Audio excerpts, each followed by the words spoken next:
Hi guys, welcome to city mentors. My name is Ketan. कुछ ऐसे चीजों के बारे में बात करेंगे सीईटी के बारे में जो जानना आपके लिए काफी जरूरी है। You can call it as reality check on CET. और बहुत सारे लोग ये रियलिटी चेक नहीं देते हैं बिकॉज उन्हें लगता है कि बहुत सारे यूट्यूबर्स हो गए, बहुत सारे कोचिंग इंस्टीट्यूट्स हो गए, आई डोंट नो वो लोग इसके बारे में क्यों नहीं बात करते, बिकॉज मे बी उसकी वजह से सीईटी का मार्केट थोड़ा कम हो जाए, या फिर कोर्सेज ना बाय करे बच्चे, या फिर बच्चे सीईटी से डर जाए। Whatever is the reason, but I thought ये चीजें जानना काफी जरूरी है बिकॉज ये चीज आपको हेल्प करेगी सीईटी को क्रैक करने के लिए। नंबर वन, ये चीज अपने दिमाग में फिट कर देना कि इंडिया में जितनी भी एमबीए एंट्रेंस होती है, सबसे ज्यादा अनप्रेडिक्टेबल एग्जाम आपकी एमबीए सीईटी होती है। यू लाइक इट और you hate it guys, this is the reality. CET का नोटिफिकेशन कभी भी आ सकता है, सीईटी का एग्जाम कभी भी हो सकता है। 10 दिन पहले भी बोल देते कि भाई सीईटी हो जाएगा, ठीक है। और यही नहीं, इनके एडमिशन के फंडे अलग है, इनकी प्रोसीजर्स अलग है। एग्जाम के डे पे कुछ भी हो सकता है ना, अंदर पैटर्न वैटर्न कुछ भी उल्टा पुल्टा हो सकता है। अगर आपने सीईटी 2 बार दिया हो, 3 बार दिया हो, तो आप ये अग्री करोगे। बट सर, ये हमें जानना क्यों जरूरी है? ये जानना काफी जरूरी है बिकॉज आपकी जो एप्टीट्यूड एग्जाम होती है like CET, it is not a game of IQ, it is not a physical game, it's a mental game, जिसे मैं कहता हूं emotional question which is EQ.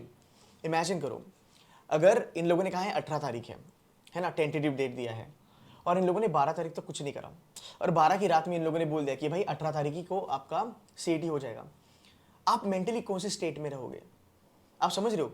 मतलब आप प्रिपेयर कर रहे थे और आपने काफी अच्छा प्रिपेयर करा, आपको 130 120 मॉक में आ रहे हैं, बट एक जो अनसर्टेनिटी आई कि शिट यार, इन लोगों ने 18 तारीख को एग्जाम ले ली, 6 दिन में हमारे एग्जाम है, 7 दिन में हमारे एग्जाम है, वो कहीं ना कहीं आपको उससे दूर लेके जाता है। सो दीज थिंग्स ना, ये आपके दिमाग पे प्रेशर डालती है, ये आपका मेंटल मोरल खत्म कर देती है। बट अगर हम ये जानते हैं, और अगर 12 क्या 15 की रात को भी अगर नोटिफिकेशन आता है, हमें पता ही था कि यार सीईटी कुछ ऐसा गुरु घंटाल करेगी, सो हम मेंटली प्रिपेयर्ड है बिकॉज हमको पता है कि CET is known for that. So आप ज्यादा कॉन्फिडेंट रहोगे बाकी जनता से। You getting my point? That is number one. Number two, there is no defined cut off for Jamnalal Bajaj. I am going to be very straightforward. Cut off के चलते बहुत सारे बच्चे लुट गए, मतलब काफी अच्छा लेवल पे लुट गए। ये बोलने के लिए अच्छा नहीं लगता है, बट ये जानना तुम्हारे लिए काफी जरूरी है कि there is no cut off. Number two, that's the point. And why there is no cut off? Because हर साल तुम्हारा कंपटीशन चेंज होगा। 120 130 140 150, there is no good number, there is no magic number to it. Honestly मैं आज कह रहा हूं ये, नो, मैं पिछले 4 साल से कह रहा हूं। मेरे सीईटी की वीडियोस में आपको ये चीजें ऑलवेज मिलेगी। आपका सीईटी का कट ऑफ कभी भी क्लियर नहीं होता। Percentile 99.93 not sure, 99.94 not sure, 99.95 not sure, 99.96 may be, be safe, score 99.97, you will get into Jamnalal Bajaj. This is the reality. चाहे तो जो बच्चे जेबी में हैं उनसे जाके पूछो, ओपन कैटेगरी वाले, वो आपको बता देंगे। इसीलिए ज्यादा स्कोर करो, डिसअपॉइंट मत होना, टेंशन मत लेना, ये रियलिटी चेक है। जब भी तुमको पता चलेगा तभी जाके तुम इसके ऊपर काम करोगे, अदरवाइज ये तुमको ले डुबेगा। You getting my point? So always remember, there is no fixed cut off for JBIMS. 99.98 99.99 तो शॉर्ट शॉर्ट ही है, बट हम बच्चे ना बॉर्डर देखते हैं, हम बॉर्डर देखते कि भाई कम से कम कितने में मिलेगा। They're talking about Bajaj. जब आप कहते हो इट्स अ सीईओ's फैक्ट्री और ये मेरा ड्रीम बी स्कूल है और मैं इसके लिए कुछ भी कर सकता हूँ, तो रियलिटी जानना सबसे बड़ी चीज़ है।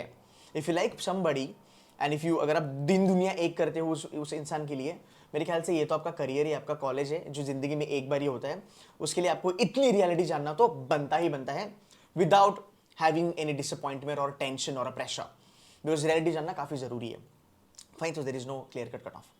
नंबर 3, सीईटी बोलता है कि हम 75 क्वेश्चन देंगे एलआर में और हम 50 क्वेश्चन देंगे वर्बल में। सीईटी एक ऐसी एग्जाम है जो आप गारंटी नहीं दे सकते कि जो बोलते हैं वो कर ही देंगे। Absolutely not. That is the part I hate about CET exam, because मुझे लगता है एज अ स्टूडेंट, जब मुझे एक पेपर पैटर्न आप लोगों ने दिया है, आप कहते हो 50 क्वेश्चन कौन के आएंगे, 50 वर्बल का आएगा, 75 मेरा एलआर का आएगा, 25 मेरा विजुअल रीजनिंग का आएगा, तो पेपर उस तरीके का बना दो। 2 साल पहले सीईटी में 100 मार्क का एक स्लॉट में 100 मार्क्स, 97 मार्क्स का क्वांट्स आया, एक स्लॉट में 90 मार्क्स का तुम्हारा लॉजिकल रीजनिंग आया, एक जो स्लॉट था तुम्हारा क्वांट्स का, उसमें अरिथमेटिक तो एकदम गायब था, मॉडर्न मैथ्स वगैरह अलग लेवल पे एग्जामिनेशन इन लोगों ने कंडक्ट करी थी। क्या ये पहली बार ऐसा हुआ है? नहीं, ये बहुत बार हो चुका है। इसके लिए आपको ये जानना काफ़ी ज़रूरी है।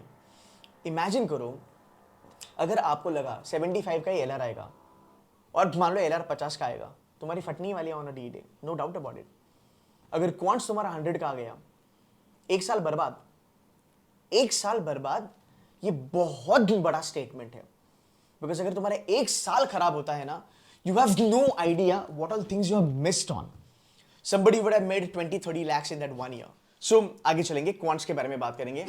सीईटी को ना ऑलवेज ऐसा पोर्ट्रे करा जाता है कि सीईटी का क्वांट्स तो नल्ला है, कोई भी कर लेगा, और ये एक्चुअल में था। बट यार ये 2009-2010 तक था, जहाँ पे सीईटी की बहुत ज़्यादा ना सीईटी का डिमांड था, बिकॉज सीईटी में खाली 15 या 20 मार्क्स का ही क्वांट्स आता था। एंड जो जो बच्चों के क्वांट्स अच्छे नहीं होते थे, वो बच्चे भर भर के सीईटी के लिए एडमिशन्स लेते थे, बिकॉज सीईटी में क्वांट्स नहीं आता। क्या वो सिनेरियो आज है? नहीं है। यू नो गाइज, यही चीज़ें होती है जो हम समझ नहीं पाते हैं। इंडिया में बाबा अदब के ज़माने से जो चीज़ें चलती आ रही है ना, उन्हीं के बारे में बात करा जाता है। आप देखो, आज भी सीईटी को क्वांट हेवी एग्जाम नहीं समझा जाता। मतलब मैं हैरान हूँ, रादर मैं शॉक्ड हूँ कि इतना कैसे लोगों का आईक्यू कम हो सकता है, या लोगों की समझ इतनी कैसे कम हो सकती है कि भाई तुम्हारे सामने है, हर साल क्वांट्स में बैंड बजा रहा है सीईटी, और सीईटी क्वांट हेवी नहीं है। अगर एज ए स्टूडेंट तुम ये समझ रहे हो, so please save your time, अपने माँ बाप का पैसा सेव करो, एग्जाम के लिए मत जाओ। बिकॉज जो एग्जाम तुम देने जा रहे हो ना, उस एग्जाम का अगर तुमको घंटा नॉलेज नहीं है, तो तू मुझे एक बात बता भाई, मेरे as a brother I am telling you, वो एग्जाम का पढ़ाई करके तू क्या ही उखाड़ने वाला है? बिकॉज तुझे पता ही नहीं एग्जाम में क्या आता है, उस एग्जाम का आगा पीछा तुझे कुछ नहीं पता है, तो how you gonna perform until and unless you are exceptionally talented। कि भाई IIT NIT है, तोड़ है मेरा, IQ वाईक्यू में गया बेटा, फोड़ दिया। ऐसी जनता है क्या? नहीं है, 1% भी नहीं है। ऐसी जनता बहुत कम है। तो getting my point. So quants जो है वो सीईटी में अभी लो लेवल पे नहीं आता, वो अच्छा खासा लेवल पे आता है। क्वांट्स के साथ डेटा इंटरप्रिटेशन है, कैलकुलेशन ओरिएंटेड है, डेटा कंप्लीशन है ना, डेटा सफिशिएंसी है। तो क्वांट्स आपको ठीक से करना पड़ेगा, there is no doubt about it. But sir quants को तो देख के मेरी तो फट जाती है, सर मैं कैसे करूँ क्वांट्स? कोई बात नहीं, अगर आपको डर लगता है क्वांट्स का, आप बाकी एरियाज में अच्छा खासा परफॉर्म करने की कोशिश करो, बट क्वांट्स में इतना तो परफॉर्म करो कि एटलीस्ट 50 में से 25 या 30 में आप रहो। बाकी जितने भी तुम्हारी सेगमेंट्स है, तुम्हारा एलआर हो गया, तुम्हारा वर्बल हो गया, विजुअल रीजनिंग हो गया, वहां पे तुम स्कोर को आगे लेके चलो। फाइन, आगे चलते हैं। Can I get into Jamnalal Bajaj without studying a lot for verbal ability? It is not possible. सच कह रहा हूं, it is not possible. Quants में कुछ ना कुछ करके, फॉर्मूला वर्कआउट करके 25-30 हम लेके आ सकते हैं, बिकॉज डीआई है, डीएस है, डीसी है, वो हमें हेल्प करता है, क्वांट्स में अरिथमेटिक वगैरह हेल्प करता है टू गेट दैट 25 या 30 का नंबर। वर्बल में ऐसा कोई फंडा है नहीं, बिकॉज वर्बल में कोई फॉर्मूला है। वर्बल में तुम अपना स्कोर क्रॉस वेरीफाई नहीं कर पाओगे, तो जो भी तुम्हें आता है मोस्टली वो गट फीलिंग पे होता है ना। तो वर्बल आपको करना काफी जरूरी है। मैंने देखा है, बच्चे कहते हैं मेरा एक फ्रेंड था, उसने वर्बल को नहीं करा पर वो सिडनम गया। मेरा एक फ्रेंड था जिसने वर्बल छोड़ दिया, फिर भी वो 97-98 परसेंटाइल लेके आया। होते होंगे ऐसे बच्चे, मैं डिनाई नहीं करता हूँ, बट तुम एक चीज समझो, क्या वो बच्चा जो अचीव किया, जो उसने अचीव किया, क्या वो तुझे भी करना है, या तेरा टारगेट उससे ज्यादा है? आज अगर कोई वर्बल छोड़ के 98 लाता है, उसका नुकसान है, बिकॉज अगर तू वर्बल पे ध्यान दे देता तो शायद से 99 क्रॉस करके सिग्नम या फिर बजाज में चले जाता, जो बहुत बड़ी बात होती। You getting my point? अगर आप सिग्नम में भी गए हो, आपने बजाज मिस करा है, दोनों में कम से कम 10 साल का फासला है। You getting my point? तो सिडनम से निकलेगा जेबी, वो लेवल जानते जाते 8-10 साल तेरे को रगड़ना पड़ेगा। प्लस यार सिडनम, जेबी का एवरेज इस सिडनम का हाईएस्ट। तो कोई भी मिसकंसेप्शन यहां पे मत पकड़ना, और इतना इजी लेवल पे इतना डर डर के एग्जाम को अप्रोच मत करना, क्रैक नहीं कर पाओगे। तुम जितना इनसे दूर भागोगे, तुम जितना शॉर्टकट करने की कोशिश करोगे, उतना ही तुम बजाज या फिर 99.95 से दूर चले जाओगे। एक बार दो, 2 बार दो, 3 बार दो, वो नहीं आएगा until and unless तुमको ये पता है द ब्रूटल रियलिटी कि मेरे को करना ही पड़ेगा, there is no doubt about it.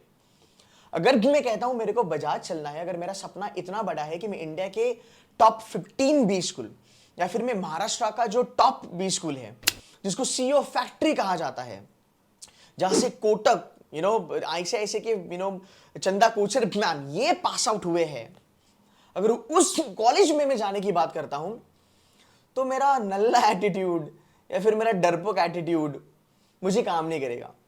You getting my point? Because अगर सपने तुम्हारे उतने हैं ना हाई, तो तुम्हारा जो जिगरा है ना वो उससे डबल होना चाहिए, तभी जाके फोड़ पाओगे। अगर तुम बात करना चाहते हो सीईटी के टॉपर से, तुम जाके बात करो, वो आपको यही कहेंगे, राइट? ये सीईटी का रियलिटी है। Last but not the least, मॉक्स can not define कि तुम कितना करोगे सीईटी के डी डे पे। मैं बॉन्ड पेपर पे लिख के दूंगा तुमको।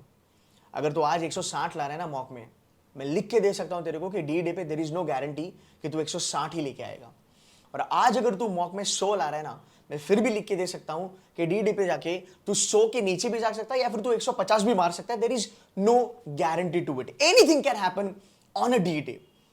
तो अगर आप मॉक में अच्छा कर रहे हो, बहुत अच्छी बात है, बहुत बड़ी बात है, बट याद रखना 1% हमें डी डे पे भी अच्छा करना है। सो ये जान के अगर मॉक में अच्छा स्कोर आया है, ज़्यादा कंफर्टेबल मत होना, मेहनत करते रहना, मेहनत चालू रखना। बिल्कुल ऐसा पढ़ाई वढ़ाई छोड़ के जा रहे लोनावला वोनावला नासिक जा रहे घूम रहे, डोंट डू दैट, है ना, डोंट डू दैट। फाइन, ये 4-5 जो पॉइंट्स हैं याद रखना, ये काफ़ी ज़रूरी है, ये काफ़ी जेन्युइन है। अगर आप एक मेहनती बच्चे हो, अगर आपको जेबी जेन्युइनली फोड़ना है, अगर आपकी रातों की नींद उड़ी है बिकॉज जेबी के सपने आते हैं, तो तुम्हारी मेहनत भी उतनी होनी चाहिए। 99% लोग सपने ही देखते हैं, 99% लोग सपने ही देखते हैं। सबके प्लान्स है, बजाज जाऊंगा, मरीन ड्राइव बैठूंगा, फोटो खींचूंगा। सब लोग एक इमेजिनरी दुनिया में जी रहे हैं। वो 1% जनता है जो फोड़ती है एवरी ब्लडी सिंगल डे। और यही वो बच्चे हैं जो अपना ड्रीम जीते हैं। सपने देखना और सपनों को जीना, इसमें जमीन आसमान नहीं, आसमान और पाताल का फर्क है। ये अगर तुझे समझ गया ना भाई मेरे, तो तू फोड़ेगा लाइफ में हर एक चीज।